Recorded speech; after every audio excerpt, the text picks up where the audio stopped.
If you're a husband looking to build a strong and long-lasting marriage without having to learn things the hard way, then this episode is for you. Today, we're unpacking 3 key things that are critical in growing the strength, intimacy, and trust in your marriage.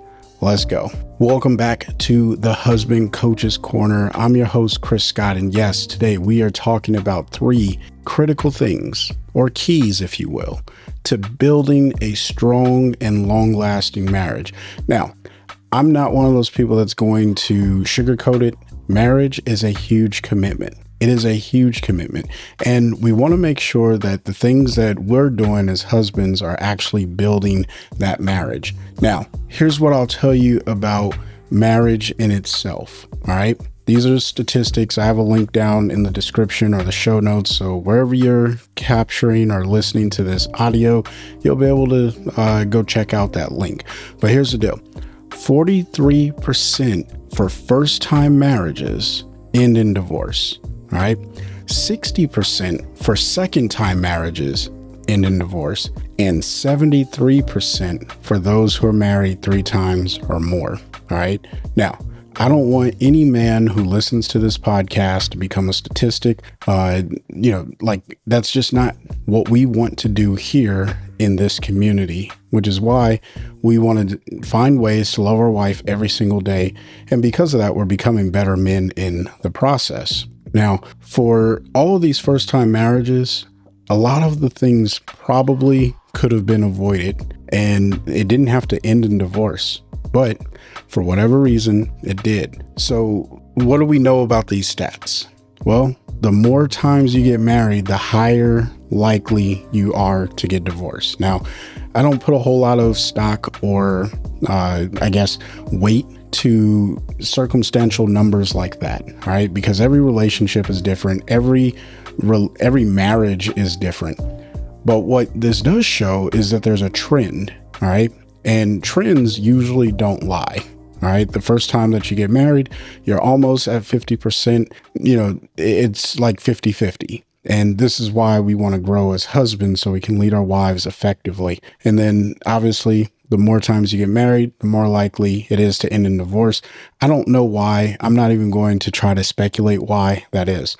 Now, if you see me looking off to the right, it's because my notes are to the right side of me, and that's what I want to stay on top of to make sure I'm bringing you the best value. But here's the deal. If you get married more than once, your chances of divorce, they just go up.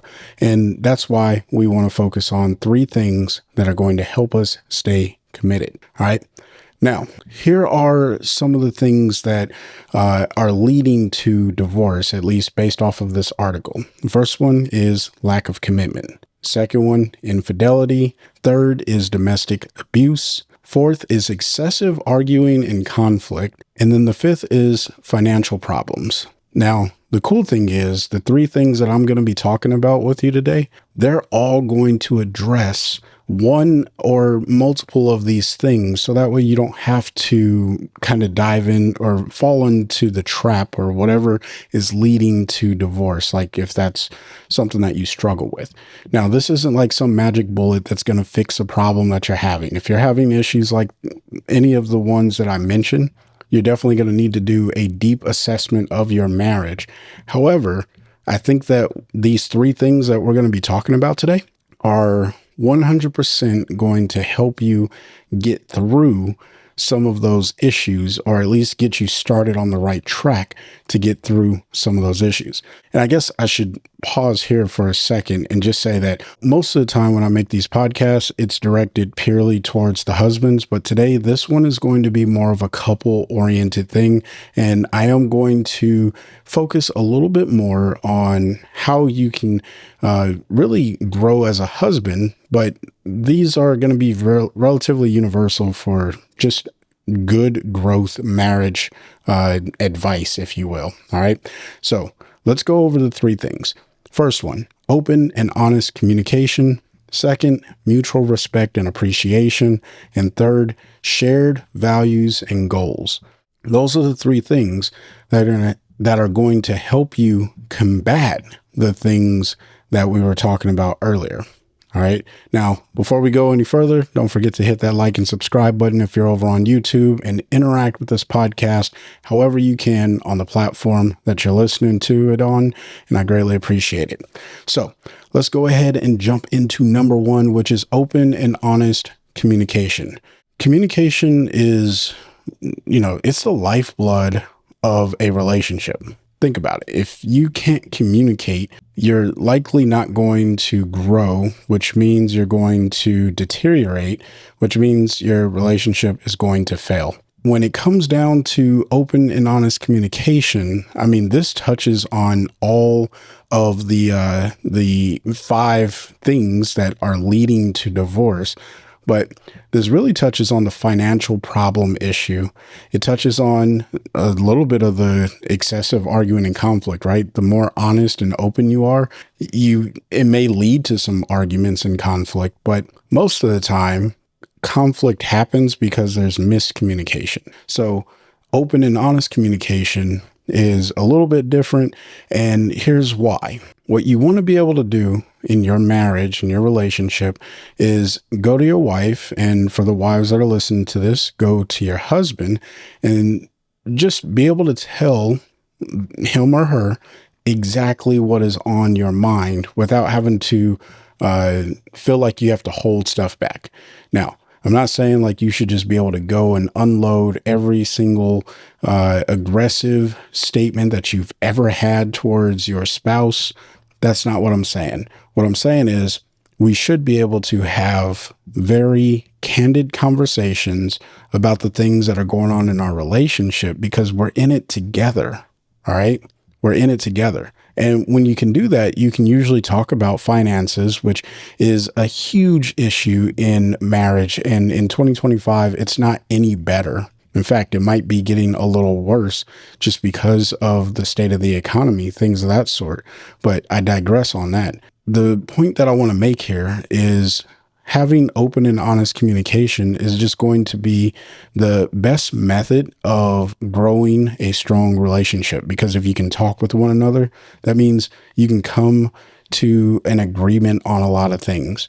In fact, my wife and I, we just got back from a Bible study earlier in the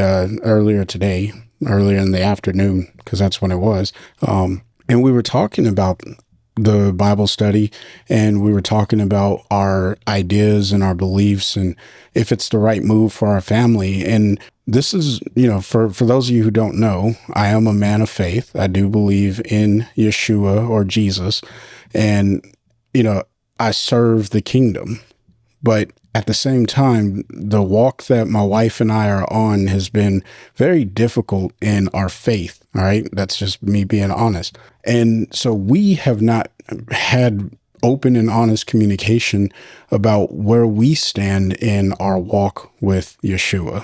All right. But today we were able to have a very open and honest conversation, and it was very cordial. It was candid, and we agreed on something. And my wife was even surprised, like, hey, we agreed on this.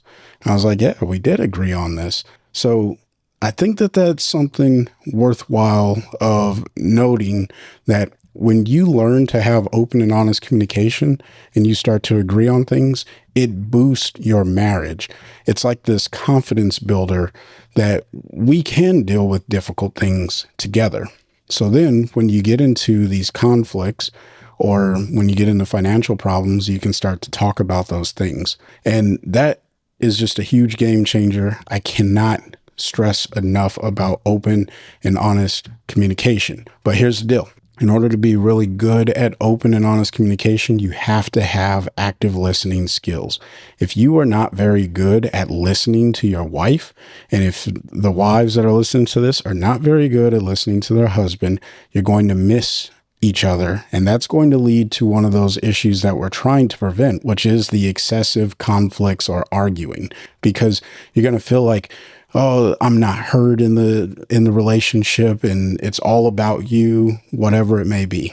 All right. If you are challenged in having conversations with one another, then my recommendation is to go out and find some books that are going to help you have dialogue with one another.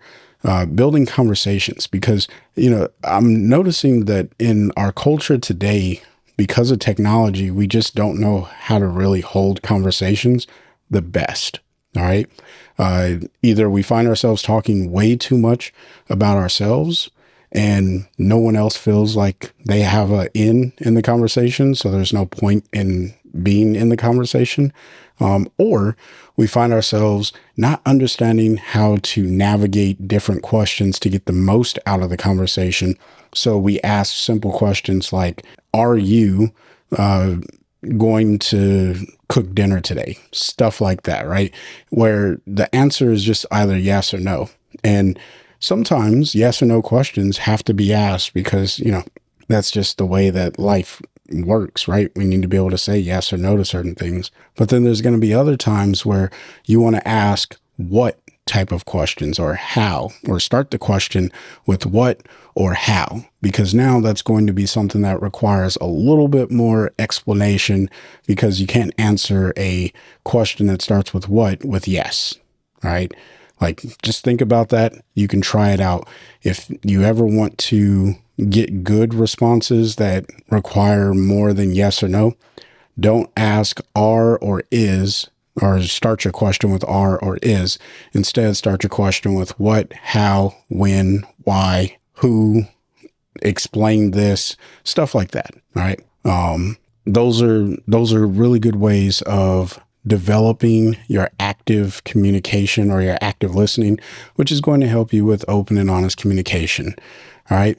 Now, a disclaimer here is if you know that you guys are having a very, very heated discussion and you're not really going to be able to have open and honest communication at the time that you're trying to discuss something, then be able to be open and honest about that and say, hey, I'm not in a good place to have this discussion. All right. I talk about that often on the podcast, but I just wanted to make sure that it's kind of couched in here as well, since we're talking about communication. All right. Shouldn't be a surprise that communication is a huge number one, but number two on the key and critical things to growing a strong and lasting marriage: mutual respect and appreciation. Now, this has got to be the easiest way that I know to prevent infidelity and domestic abuse issues in your marriage. All right. If you are appreciating your wife, and wives, if you are appreciating your husbands, it is going to be extremely hard to have abuse issues, because honestly, infidelity is a form of abuse. All right. Now, I won't get into that, but that is my belief. I do believe that infidelity is a form of abuse. It's a very negative one, but we'll call it its own thing for the sake of today's episode. All right. When you have mutual appreciation for your wife, you're not even going to think to hurt her in that kind of way, and vice versa. If you have mutual respect for your husband, for all the wives that are listening, you're not even going to think to hurt your husband in that type of way. All right. We have to build mutual respect for one another and appreciation. So how do we do that? Well, first, it starts with that key number one of open and honest communication. So you're talking with each other and you're learning about each other and you're growing. But second, it's really about helping each other achieve the things that they're trying to achieve. All right. If, like, for my wife, she's reading through the Bible in the year. So my goal is to make sure that she has the time she needs in the day in order to read through the Bible. All right. So if the kids need to go to an appointment, or if she has something that needs to get done that I can do, and I can do it decently well, right? Then I offer to do it. So that way I know that she has the time to do what it is that she's setting out to do. And that's the beauty of partnership in marriage. All right. But really, learning to appreciate my wife is learning what it is that she, like, the value that she brings to our marriage. If you don't know the value that your wife is bringing to your marriage, you're going to have a really hard time appreciating her. And this is where a journal comes in handy, because when you can write down the things that your wife is doing in your marriage that is helping move it forward, that's helping grow your marriage, hands down, one of the most valuable things that you can do to grow appreciation, right? I've done this for my wife. I continue to do this for my wife. Now, bonus tip, when you have a list of things that you appreciate about your wife, you can send those to her in text messages. You could send those to her in sticky notes around the house. You can let her know, and those become words of affirmation for those of you who are familiar with the 5 love languages. But you can't affirm something that you don't even know exists in the first place, or at least that you haven't observed existing in the first place. All right. Now, that's how you build appreciation. But let's talk about building respect. Now, I know that some people would say respect is earned. All right. And I would hope that before you said I do, you earned your wife's respect and your wife earned your respect. So what does this mean after you get married? Does that mean like you can't earn any more respect, or your wife can't earn any more respect? I don't believe that to be the case. I think that you can continue to earn respect, or at a minimum, renew or refine the respect that you have for your wife. All right. Case in point, my wife makes really good judgment calls.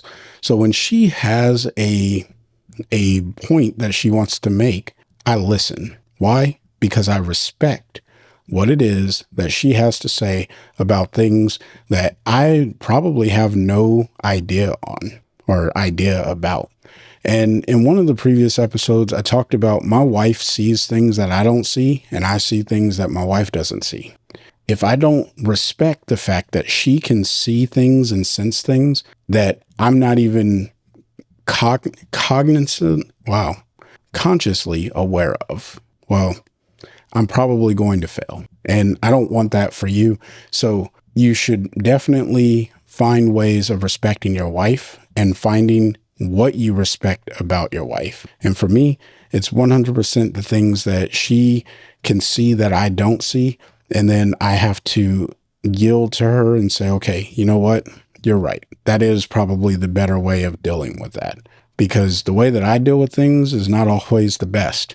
It's my way, and I like my way. I always think my way is the best way. But when someone else, like think about a mentor, when a mentor tells you something, you respect their opinion. It's the exact same way with our wives. And when you get to that point, it's going to be like, I can't even think of a reason for me to physically abuse my wife. And I can't think of a reason to cheat on her or, step outside of the marriage, right? No need for that, because I respect her and I appreciate her. And it helps grow our marriage. It helps it grow stronger. So if that's something that you have not done, then now's the time to start looking for ways of respecting your wife and appreciating her and showing her honor. All right. There's a great book. I think it's called Love and Respect by Emerson Eggriches. I think that's the name, but don't quote me on that. Just check the show notes or the description. I'll make sure that the link is down in there. The point that I want to make here is that's a great book for you to get started with. So that way you can have conversations with your wife and really love and respect each other. The third one, right? We're rolling on to number 3, shared values and goals. Now, I talked about it a little bit in the previous key point here about like my wife is reading through the Bible, so I want to help her get through that. But it goes further than that. Okay. My wife knows that I have some ambitions outside of my day job, and she helps me achieve those ambitions for the simple fact that I have time right now to make this podcast and edit this podcast and deliver this podcast. So that way I'm, building your marriage and helping you grow. My wife, the reason I can do this is because of her, right? If my wife was demanding of me to do other things and she wasn't supportive of me taking time away from her, because she's not here right now. She's not in my office with me, with me doing this podcast. So this is time away from her, but she supports me. because she knows what my goals are. And my goals are to help husbands across the globe learn to love their wives every single day and become better men in the process. That is my goal. And it happens one episode at a time. Now, I have other goals and ambitions and dreams, and my wife has goals, ambitions, and dreams, and we help one another out. And every couple who does this, like of all the couples that I've ever talked with, and I asked them like, hey, what are the goals of your wife, or what are the goals of your husband for the wives that I've talked to? They can always rattle off at least 3 of them. Why? Because they're having open and honest communication. They respect and appreciate each other, and they're sharing their goals that they have with one another. And the beauty of this is this helps with commitment. So the lack of commitment that was in the top 5 reasons for people getting divorced. Well, people who are helping each other with their goals and being flexible with accomplishing their goals, their dreams as a couple, they have more commitment to one another. They're looking forward to the future, because a goal is something that just hasn't been achieved yet.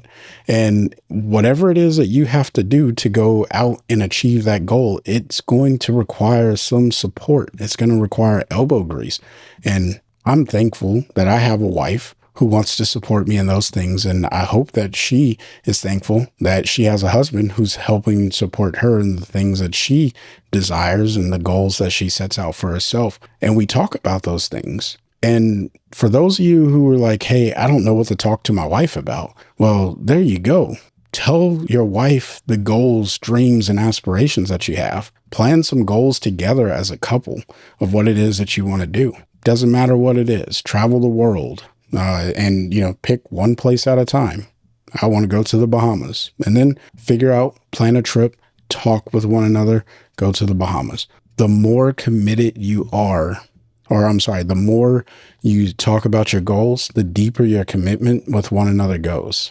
Now, this isn't the only thing that builds commitment. I do want to be very clear on that. There's other things that build commitment, but when you have goals, this definitely helps with the lack of commitment, because it puts more skin in the game, figuratively speaking. All right. So those are the 3 things. You want to have open and honest communication. You want to respect and appreciate your wife. And you also want to make sure that you are sharing your goals and your dreams with one another, building #marriage goals in order to grow as a couple.